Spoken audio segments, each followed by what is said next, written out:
मरीज जो हैं वो उनकी बड़ी एक क्यूरोसिटी होती है कि जी दवाई किस चीज़ के साथ लेनी चाहिए, दूध के साथ ले लें।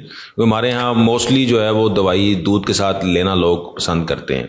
एक तो ये बताएं कि दूध और पानी के साथ दवाई लेने में क्या फ़र्क है, क्या दवाइयाँ दूध के साथ ली जा सकती हैं? हाँ जी, इसमें जो है मैं थोड़ा सा डिफ्रेंशिएट कर दूं, ज़रा मैं अलहदा कर दूं। जैसे आपने बात की कि लोगों का ना एक मिथ है कि दूध के साथ दवाई लेंगे तो असर ज़्यादा होगा, पानी के साथ लेने से असर कम होगा। लेकिन कुछ दवाइयाँ आप देखें जिसके अंदर आप देखें दूध किस चीज़ से बना हुआ है, कैल्शियम है ना उसके अंदर, कैल्शियम बेस्ड है। अब आप देखें, आप ऐसी दवाई जो कि कैल्शियम बेस्ड है, ठीक है, अगर वो आप ले रहे हैं दूध के साथ तो वो तो आपको देखें कि वो बहुत ज़्यादा उसका इफ़ेक्ट ज़्यादा हो जाता है, ठीक है। फिर कैल्शियम आपको पता है उसका अमाउंट ज़्यादा हो जाएगा बॉडी के अंदर, और वो जिस तरीके से भी डिपॉजिट होना शुरू हो जाएगा आपकी बॉडी के अंदर, हड्डियों के अंदर इसकी एक्सेस जो है ना मतलब बहुत ज़्यादती हो जाएगी। तो एक तो ये कि जो भी कैल्शियम बेस्ड प्रोडक्ट्स है ना, आपके मल्टीविटामिन्स हैं या क्या चीज़ें हैं, वो दूध के साथ नहीं लेनी, ठीक है। अब इसके साथ एक और बात भी आ जाती है कि कौन सी ऐसी दवाइयाँ हैं जिनको दूध के साथ लेने से उनका असर कम हो जाता है। अब इसके अंदर अगर मैं आपको मिसाल बताऊँ, एंटीबायोटिक्स हैं, इनको दूध के साथ नहीं लेना, इनका असर उस तरीके से जो है वो बिल्कुल ख़त्म हो जाता है, ठीक है। फिर इसी तरह से है कि कौन सी दवाइयाँ पानी के साथ लेनी है। अब इसके अंदर हमारे कुछ जो है ना, पानी के साथ तो मतलब ऑफ कोर्स आपने सारी दवाई लेनी है, लेकिन कुछ वाइटामिन्स हैं इसके अंदर। जैसे आपको पता है वाइटामिन्स दो तरह के होते हैं, एक होते हैं फैट सॉल्युबल, एक होते हैं वाटर सॉल्युबल।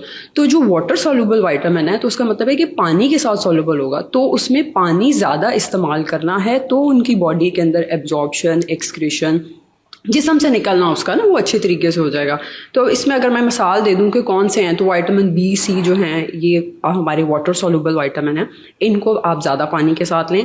बाकी सारी दवाइयाँ जैसे बात आ जाती है, फूड की भी बात आ जाती है अब इसके अंदर ना, कि आप नहीं, हमारे यहाँ मैडम एक तो ये बताएं कि लोग दूध के साथ ही दवाई क्यों लेना चाहते हैं? हाँ, मतलब उनको ऐसा लगता है कि वो ताकत देगी, आपको ताकत देगी, लेकिन ये है कि वो आपको ताकत नहीं देगी, वो अल्टीमेटली आपके स्टमक के ऊपर डिस्टर्बेंस करेगी, आपको लॉन्ग टर्म के अंदर नुकसान देगी वो जाके ना, यानी कि वो एब्जॉर्ब नहीं होगी। अच्छा, लेकिन फिर आप उसको फायदा ही नहीं होगा ना उसका दवाई लेने का। ये है कि दवाई शायद जो है वो बहुत गर्म होती है और दूध ठंडा होता है, तो दूध के साथ लेंगे तो शायद दवाई का जो है ना वो उसकी गर्माइश कम होगी। ऐसी है, ये बचपन से हमारी नानी दादियों ने इस तरह की जो है ना, ये हमारे मिथ्स जो है ना ये इतने स्ट्रांग हुए हैं।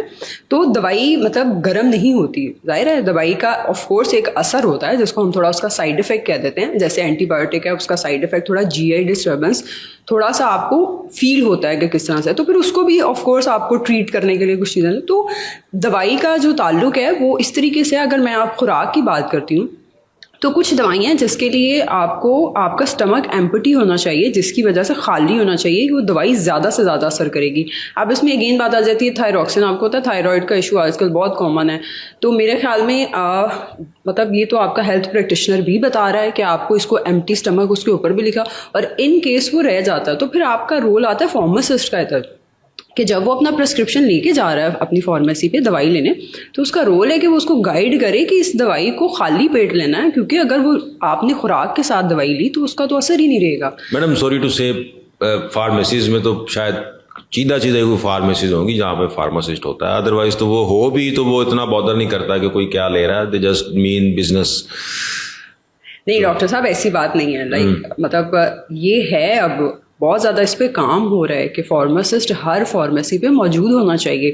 और सिर्फ ये नहीं है कि मतलब जो है एक शिफ्ट में होगा, जितनी भी शिफ्ट फार्मेसी के अगर वो तो उसके अंदर, और ये बहुत कंपलसरी है। आप देखें सेल्समैन को नहीं पता ना इन चीज़ों का, उसको तो सिर्फ ये पता है कि दवाई देनी है, ये किस तरह है, और जो उसको सिखाया गया उसने वही बोलना है। फार्मासिस्ट ने तो पढ़ा है इन सारी चीज़ों को, तो वो उधर खड़ा हुआ है ग्राउंड के ऊपर आपको बताने के लिए। तो एक ये बात होगी, हम फूड और उसकी बात कर रहे थे कि आपको बुलाने का मकसद भी हमारा यही था कि आवाम को पता चले कि जो फार्मासिस्ट है उसकी इम्पोर्टेंस क्या है। एक तो बताएं कि जो कौन कौन सी दवाई जो है वो पानी के साथ लेनी चाहिए और कौन कौन सी दवाई दूध के साथ लेनी चाहिए, या सिर्फ पानी ही बेहतर है? पानी ही बेहतर है इसके साथ लेने के लिए ना। आप दूध अपनी डाइट के अंदर ज़रूर शामिल करें, ठीक है, वो आप मतलब, लेकिन दूध के साथ दवाई मत लें, ठीक है। आपकी जितनी चाहे वो हेल्थ को क्योर करने वाली हैं या आपके मल्टीविटामिन है, हाँ इसमें जो विटामिन डी है वो आप ज़रूर दूध के साथ लें, क्योंकि विटामिन डी कैल्शियम के बगैर जो है वो बॉडी में एब्जॉर्ब नहीं होता। यानी कि सिवाय विटामिन डी के आप बाकी सारी दवाइयाँ आप पानी के साथ लें बाकी।